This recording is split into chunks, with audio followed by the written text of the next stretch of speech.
और मेरे मुस्लिम भाइयों और बहनों को अस्सलाम वालेकुम। सम्मानित मंच पे पधारे हुए समस्त अतिथिगण और मेरे जो जितने भी बहुजन समाज के भाई बाप माताएं बहनें बैठी हैं, उनको मेरा सादर नमन।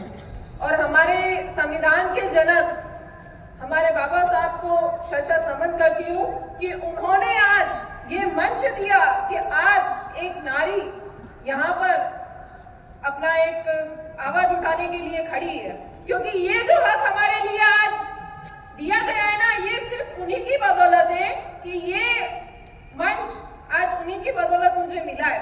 अगर बाबा साहब का संविधान ना होता तो आज ये अफसाना शाह इस मंच पे नहीं खड़ी होती, क्योंकि हमारी मुस्लिम माइनॉरिटी के अंदर जहां तक मैं जानती हूँ, जहां तक मैं समझती हूँ, जहां तक मैंने पढ़ा है, वहां पर महिलाओं को जितने अधिकार दिए हैं, जिस तरीके से दिए हैं, उन सब की मैं बहुत इज्जत करती हूँ। और उसके अलावा हमारी महिलाओं को जिस तरीके से, जिस जगह पर जिस तरह बेइज्जत किया जाता है इस संविधान के अंतर्गत रहते हुए भी, आज मैंने उनके लिए आवाज उठाई है। और खासकर मेरी जितनी भी माँ बहनें यहाँ बैठी हुई है, जहाँ अलग अलग जाति धर्म समुदाय से आई हुई है, मैं सिर्फ एक बात कहना चाहूंगी कि हमारा जीवन खाना बनाने और संतान उत्पत्ति के लिए नहीं हुआ है।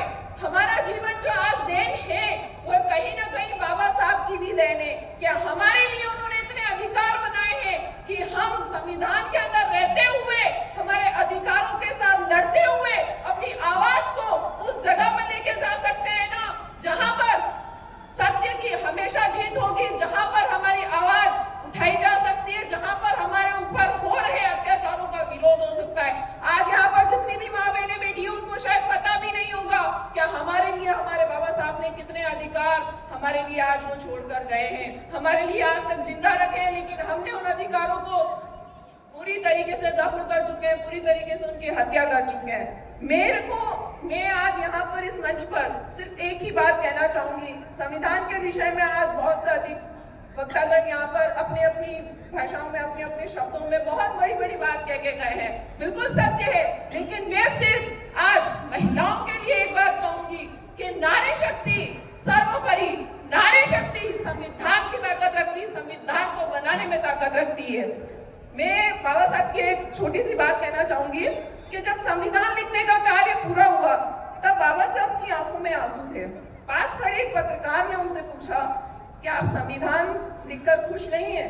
तो बाबा साहब ने उसे जवाब दिया कि मैंने बहुजनों के कल्याण के लिए, महिलाओं के उत्थान के लिए एक दस्तावेज बनाया है, लेकिन इसे लागू करने के लिए जिन लोगों के हाथों में सौंप रहा हूँ वो मेरे बहुजन नहीं है। मुझे इन पर विश्वास नहीं है कि संविधान को ये लोग पूरी तरीके से अमल में लाएंगे या नहीं, लेकिन आज ये कथन हमारे बाबा साहब का सत्य हो रहा है। सही है, बिल्कुल सत्य है। कहीं ना कहीं आज भी महिलाओं के साथ बहुत ज्यादा अत्याचार हो रहा है, और महिलाओं के साथ साथ हमारे Bahujan Samaj SC ST OBC minority भी बहुत ज्यादा अत्याचार हो रहा है, जो कि एक भेदभाव की नीति को समक्ष रूप से सामने दर्शाता है, जो कि बहुत ही गलत है। मैं एक चीज कहना चाहूंगी कि उन लोगों को फिर से शिक्षित होना पड़ेगा, उन लोगों को फिर से शिक्षित होना पड़ेगा कि जो लोग शिक्षित होने के बावजूद भी जाति को, महिलाओं को लिंग के आधार पर भेदभाव करते हैं।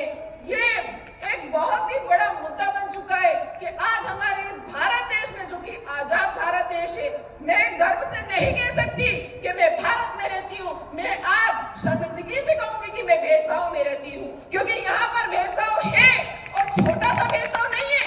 धरातल से लेके धरती तक का जो बीच में, जो धरातल से लेके आसमान तक का जो गैप है ना, इतना भेदभाव आज यहाँ पर किया जा रहा है। तो मेरी माँ बहनों, जितना हो सके, जिस तरह से हो सके, मेरे भाइयों, जितना हो सके, जिस तरह से हो सके, अपने आप को संविधान के ढांचे में डालिए। अपने आप को मैं इतना गर्व से कहूंगी कि कोई भी माँ बहन है तो पढ़ने पे जरूर ध्यान दे, शिक्षा में तवज्जो दे। शिक्षा वो शहरनी का दूध है जो पिएगा, जो दहाड़ेगा, वो सभी को पता है, लेकिन दहाड़ने के अलावा संविधान को पढ़ने के बाद में वो अपने हक के लिए आवाज उठाएगा। मेरी सभी से एक ही विनती है, और एक चीज में संविधान जो आज हमारे लिए कह रहा है, एक संविधान अपनी मार्मिक आवाज में कह रहा है कि मैं तुम्हारी हर तकलीफों का मुकम्मल जवाब दूं, मैं तुम्हारी तकलीफों का मुकम्मल जवाब हूँ। कभी वक्त मिले तो मुझे पढ़ना, मैं भारत का संविधान हूँ। और अब मैं इस बात के साथ अपनी विचारों को विराम देना चाहूंगी। शुक्रिया और संविधान संरक्षण समिति का दिल से आभार व्यक्त करती हूँ कि उन्होंने मुझे मंच दिया और अपनी बात रखने का मौका दिया। शुक्रिया।